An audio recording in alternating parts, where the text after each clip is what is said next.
I took pleasure in tormenting my teachers. At that time, for example, AT&T was the stock that all teachers owned for their retirement. And I decided that it would drive my teachers a little crazy if I went short the stock, because when you go short a stock, you're betting that it will go down. So I shorted 10 shares of AT&T and then brought the confirmation to school and showed these teachers that I was shorting the stock. They found me a big pain in the neck, but they did think I knew a lot about stocks. Testing 1 million, 2 million, 3 million. Yeah, right, okay. If I want to live a long time, I should keep eating like a 6-year-old, which I do. Yeah. And it works. I heard they are going to call off the Wall Street Christmas pageant because they couldn't find 3 wise men. You know, and there's been a real problem there. They couldn't find a virgin either, but that's another problem. When people constantly complain that you in the news business know that, how can you write about business when you haven't been in business, and how can you write about sports when you haven't been a football player yourself? And his retort to that was, you don't have to be dead to write obituaries. Do you feel 85?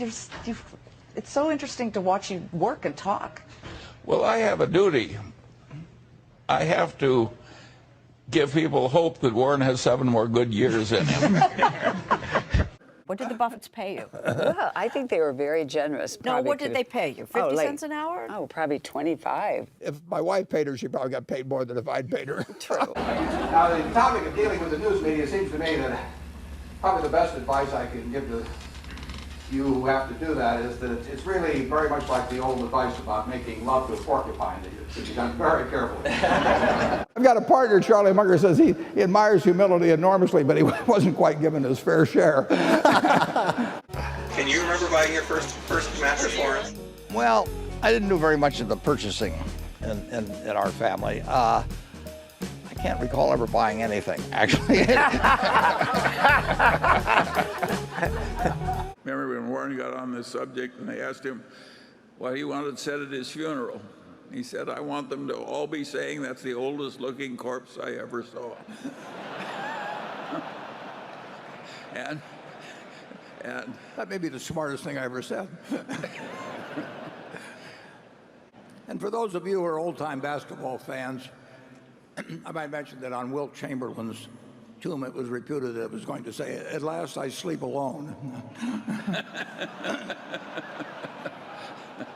I resent being accused of maintaining my wits. I am a much better golfer than Tiger Woods. I have now shot my age 3 times, and that guy isn't even close. I knew he'd work it into the conversation somehow.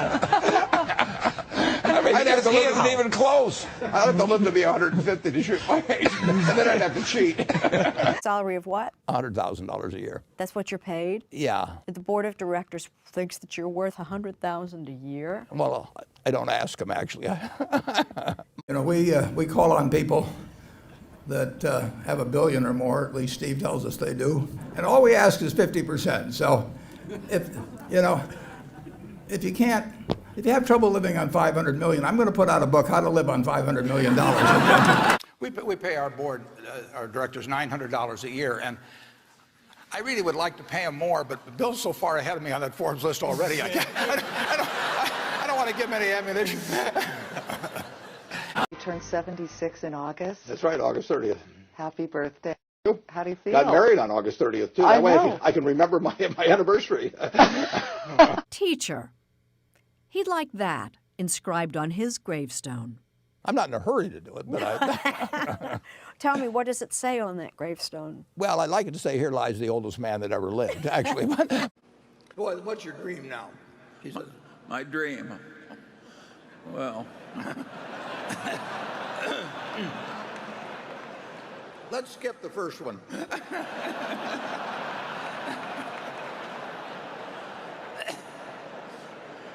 Sometime when I'm especially wishful, I think, oh, to be 90 again.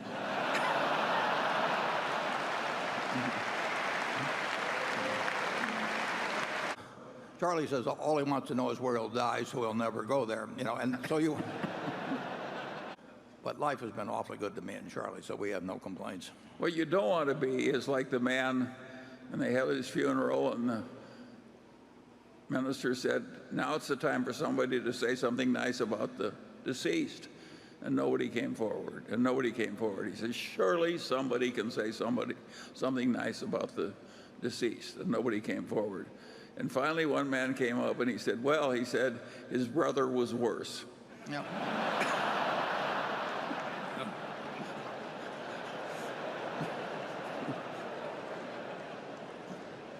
You know, it reminds me of that old story about the difference between a diplomat and a lady. I don't know whether you've ever heard that or not. No. But if a diplomat says yes, he means maybe.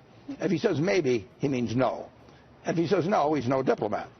And if a lady says no, she means maybe. And if she says maybe, she means yes. And if she says yes, she's no lady. So he probably got a maybe and didn't know whether it was coming from the diplomat or essentially. We look to you and follow your lead. But when you need advice and feedback about an idea or decision, I'd like to know, who do you go to? Well, usually I look in the mirror. I mean, to be perfectly honest.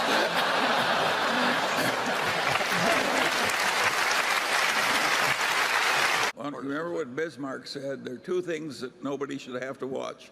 One is the making of sausage, and the other is the making of legislation. Yeah. Well, I would say this, somebody ought to watch. All fruit of the loom. Fruit of the loom, yeah. Those are the fruit guys. Yeah. As we say, we cover the asses of the masses. The people who seek. This has been described as a once-in-a-lifetime experience, and you'll understand why. Once will be enough in life. Then again, once you get a taste of these girls yelling for you, sir. What do you want your legacy to be? Well, I've always said on my tombstone, I just wanted to say, my God, he was old. You ought to be happy where you are working. And I always worry about people who say, you know, I'm going to do this for 10 years. I really don't like it very well, and then I'll do 10 more years of this. I mean, that's a little like saving up sex for your old age. I mean, not a very good idea. Max Planck, when he won the Nobel Prize, was invited to run around Germany giving lectures. And a chauffeur drove him. And after he'd given the lecture about 20 times, the chauffeur had memorized it. And he said, you know, says Professor Planck, it's so boring. Why don't you just sit in the audience and I, the chauffeur, will give your talk. And so the chauffeur got up and gave Max Planck's talk on physics, and some professor stood up and asked some terrible question. And the chauffeur said, well, he says, I'm surprised that in an advanced city like Munich, people are asking elementary questions like that. He says, I'm going to ask my chauffeur to answer that one. About halfway through the first quarter, Bill said, what's that big N stand for on those guys of yours? I said, Bill, what the hell? I said, it's knowledge. Well, I'm telling jokes. I might tell one of my favorite stories about a plane that's flying over the Mediterranean. And the pilot's voice comes on. He says, a terrible thing has happened. We're losing both engines. We're going to have to land in the Mediterranean. And he says, the plane will stay afloat for a very short time, and we'll be able to open the door just long enough so that everybody can get out. And we have to do this in an orderly fashion, he says. Everybody who can swim, go to the right wing and just stand there. And everybody who can't swim, go to the left wing and just stand there. And he says, those of you on the right wing, you'll find a little island in the direction of the sun that's 2 miles off, and as the plane goes under, just swim over to the island, you'll be fine. And for those of you on the left wing, he says, I want to thank you for flying Air Italia.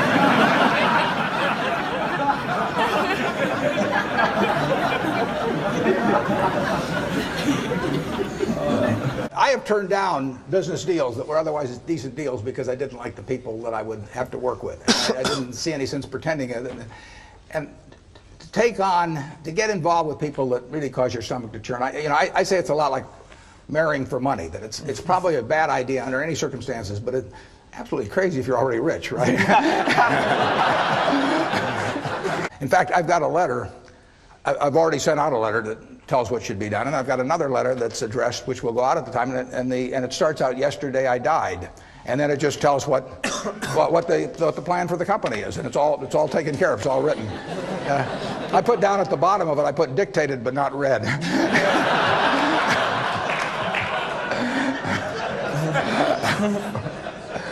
Take out his flip phone and show you, so he's not going to be one. This is my new one. What? It's going to take. I just turned in the one Alexander Graham Bell gave me. But, I think probably a decade from now or so, even though I'll still want to be totally involved with Microsoft because it's my career, I will pick somebody else to be CEO. And see some hands in the audience. That's one of the advantages of my job. We've got a candy company. We've got jewelry companies. I mean, I've become much more popular with women, since I bought the candy company and the jewelry company. I've got an 800 number I call now whenever I think about buying an airline stock. I call them up any hour that, fortunately, I can call them at 3 in the morning, and I just dial and I say, my name's Warren, I'm an aeroholic, and I'm thinking about buying this thing, and then they talk me down. I mean, it takes hours sometimes, but it's worth it, believe me. I don't like to sound, like a mortician during an epidemic or anything, but last fall was really quite exciting for me. I mean, I don't wish it on anybody, but there were things being offered. There were opportunities for us to do things that didn't exist a year or two earlier. yeah, I'll be taking my Harvard shirt off pretty soon because I didn't complete the whole course, so I didn't think I should leave it on the whole time. Well, they don't allow you to wear it more than half the day, as I understand it, actually. I used to say you have to marry the best person that will have you. And I'm afraid that's a rule of life, and you have to get by in life with the best advantage you can get. Check this man's credit and see if he's good. There I am down at the bottom here. There you are in this I'm corner. over here, and that's Bob Russell and Rich Olson. You kind of have like a little bit of a grin on your face. I must have been thinking about investments at the time. Think for a minute, if you're going to get married, and you want a marriage that's going to last, not necessarily the happiest marriage, or one that Martha Stewart will talk about or anything, but you want a marriage that's going to last. What quality do you look for in a spouse? One quality. Do you look for brains? Do you look for humor? Do you look for character? Do you look for beauty? No. You look for low expectations. I mean, that is the marriage that's going to last. Both have low expectations. I mean, and I want my partners to be on the low side on expectations coming in, because I want the marriage to last. It's a financial marriage when they join me. On the 18th hole, I've been caddying for him, and we get to the 18th hole, and he says, Warren, he says, I hear you play this game. And I said, I don't play the same game, Tiger. He says, no, you play this game. And he says, anybody that plays golf, I have to play for money. And I said, Tiger, that doesn't sound like the fairest thing I've ever heard. He said, no, we're going to play for money. And I said, what kind of money? He said, serious money. He said, $5. I said, that is serious money. And after we made the bet, he dropped down on his knees, and he actually hit the ball on his knees. Oh, no. He still won the hole. He no. He hit that ball about 260 on his knees. No. So I gave him $5, and I just handed him $5. And then I said, Tiger, you're forgetting something. And he said, what's that? I said, the caddy gets 10% of your winnings, so he gave me 50 cents back. It's like that sign they put in brokerage offices that says, avoid hangovers, stay drunk. Nice to see you. Thank you for coming in. You've just quadrupled the IQ of the panel.